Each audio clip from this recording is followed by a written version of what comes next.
کہ سیکرٹری خارجہ لیول پہ مذاکرات ہوئے ہیں اور بات آگے بڑھ رہی ہے، تعلقات بحال ہو رہے ہیں، لیکن اصل بات کچھ اور ہے۔ بنگلہ دیش نے اپنے دیرینہ مطالبات سامنے رکھے ہیں، چاہے وہ شیخ جی حسینہ کی حکومت رہی ہو، چاہے وہ پہلے خالدہ ضیاء کی حکومت رہی ہو، چاہے وہ ضیاء الرحمن کی حکومت رہی ہو، چاہے شیخ حسینہ کی رہی ہو۔ ان کے 3 مطالبات یہ دیرینہ ہیں پاکستان سے۔ نمبر 1 یہ کہ وہ آفیشیلی اپولوجائز کرے بنگلہ دیش سے کہ 1971 میں پاکستان کی فوجوں نے بنگالیوں اور ہندوؤں کا جینوسائڈ کیا تھا، تو ٹھیک اس کو آفیشیلی معافی مانگے، نمبر ٹھیک 1۔ نمبر 2 ان کا مطالبہ یہ ہے کہ جو دونوں ممالک الگ ہوئے ہیں اس کے نتیجے میں جو واجبات ہیں بنگلہ دیش کے، جی پاکستان نے ان کو نہیں دیے ہیں، اصولی طور پہ دینا چاہیے، تو اس کے لیے انہوں نے 4.3 ملین پیسے مانگے ہیں ان سے۔ ٹھیک اب میں یہ واضح نہیں ہے مجھے صحیح طریقے سے کہ اس میں 4.3 ملین روپیز ہے یا ڈالر ہے، لیکن عموماً بین ڈالر ڈالر الاقوامی ڈالر کی بات ہوتی ہے۔ جی تو ایک دو یہ مطالبات ہیں۔ تیسرا مطالبہ یہ ہے ان کا، وہ بھی دیرینہ ہے، کہ بنگلہ دیش کے کیمپوں میں جو لوگ ہیں پاکستانی جنہوں نے پاکستان کا ساتھ دیا تھا 1971 میں، ان کے کہنے کے مطابق جتنی ذمہ دار اور جو الزامات پاکستان کی فوج پہ ہیں وہی الزامات ان لوگوں پہ ہیں، اس لیے کہ ان لوگوں نے پاکستان کا اور پاکستان کی فوج کا ساتھ دیا تھا۔ اور دوسری بات یہ کہ انہوں نے آپٹ بھی کیا تھا پاکستان کے لیے۔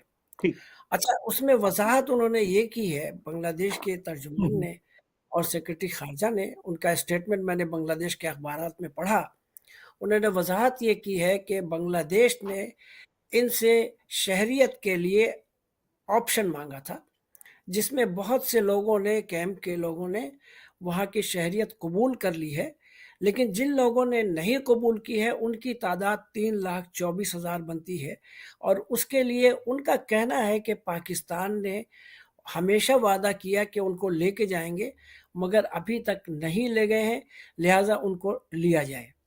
اچھا جاوید بھائی، میں یہ آپ کو بتاتا چلوں کہ جو پہلے 2 مطالبات ہیں وہ بے معنی مجھے لگتے ہیں، اس لیے کہ جہاں تک تعلق ہے کہ کلنگ کا، تو جی جی بھائی کلنگ تو دونوں طرف سے ہوئی ہے، یقیناً ٹھیک ہوئی ہے۔